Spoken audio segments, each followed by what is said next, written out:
वासना एक मजबूत या तीव्र यौन इच्छा या लालसा है।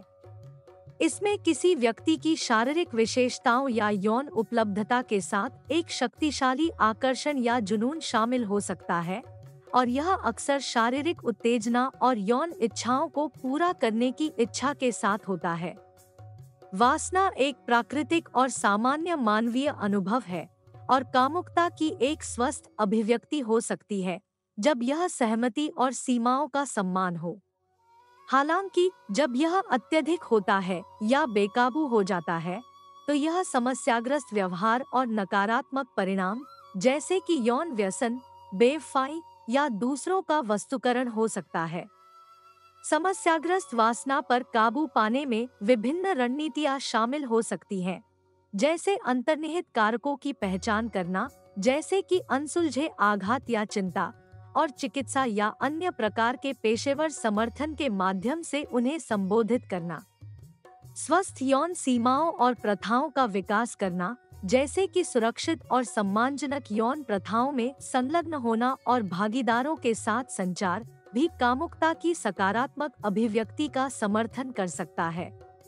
आत्मचिंतन और दिमागीपन का अभ्यास करने से व्यक्तियों को मजबूत यौन आवेगों को पहचानने और प्रबंधित करने और यौन अनुभवों से परे जीवन में संतुलन और पूर्ति की स्वस्थ भावना विकसित करने में भी मदद मिल सकती है।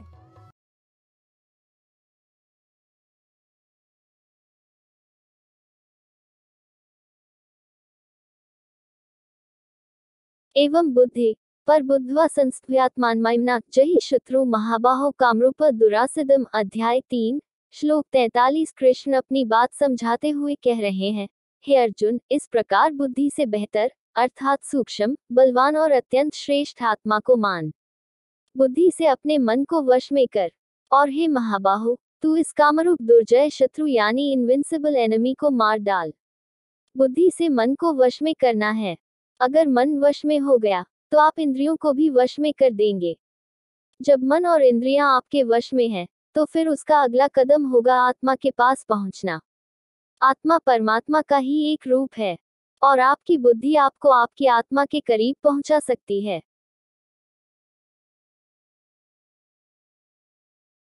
ये ही संस्पर्शजा भोगा दुःखयो न एवते आद्यन्त्वन्त कौन्तेय तेषु रमते बुद्ध। अध्याय 5 श्लोक 22। आंखें देखती हैं, कान सुनते हैं, जीभ स्वाद बताती है, त्वचा स्पर्श करती है। इन्हीं इंद्रियों और उनके विषयों के भोग से हमें आनंद की प्राप्ति होती है। इन्हीं सबसे हमें सुख मिलता है। ये एकदम गलत, जी हाँ, एकदम गलत।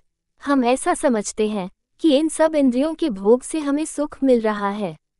ना, कृष्ण बता रहे हैं कि असल में ये सब इंद्रियों का भोग ही हमारे सारे दुखों का कारण है। इसको चेक करने का भी एक सिंपल टेस्ट कृष्ण बताते हैं।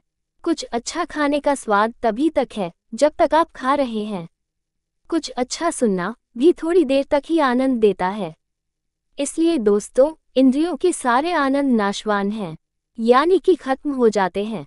इसलिए ज्ञानी पुरुष इन इंद्रियों के सुखों में नहीं फंसते।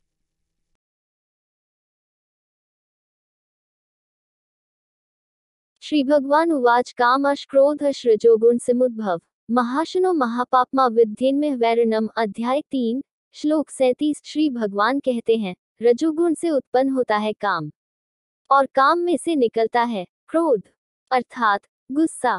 काम या क्रोध कभी रुकता नहीं। नहीं अर्जुन, बस बढ़ता ही रहता है। इसको अपना सबसे बड़ा शत्रु मानना चाहिए। दोस्तों, श्री कृष्ण बताते हैं कि आखिर पापी पाप किस कारण करता है। किसी के पाप करने की वजह क्या होती है? वजह है रजोगुण। इसी की वजह से काम, क्रोध या राग, द्वेष जैसे भाव पैदा होते हैं, जो कि पाप की वजह होते हैं। इन्हीं द्वेषों को श्री कृष्ण शत्रु बताते हैं। इन भावों के मन में आते ही आपको समझ जाना चाहिए कि आप पर शत्रु हावी हो रहा है, और आपको उसे रोकने की जरूरत है।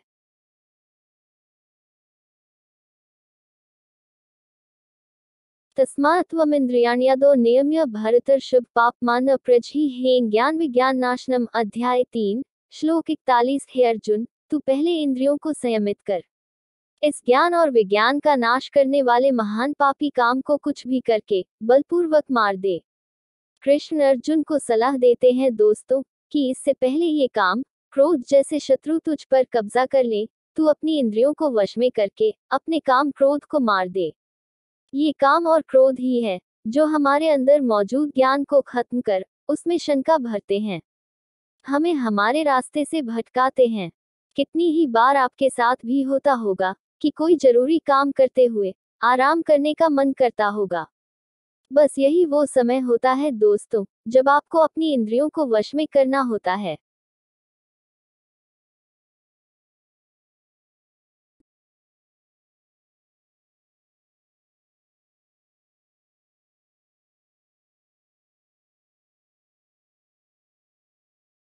दुनिया में हर बुराई के 3 मूल कारण है, काम, क्रोध और लोभ।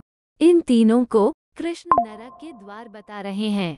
यह तीनों इतने बुरे हैं कि इन्हें आत्मा का नाश करने वाले अर्थात आत्मा को अधोगति में ले जाने वाला माना गया है। असुरी प्रवृत्ति के लोग इन्हीं तीनों के वश में अपनी सूझबूझ खो बैठते हैं।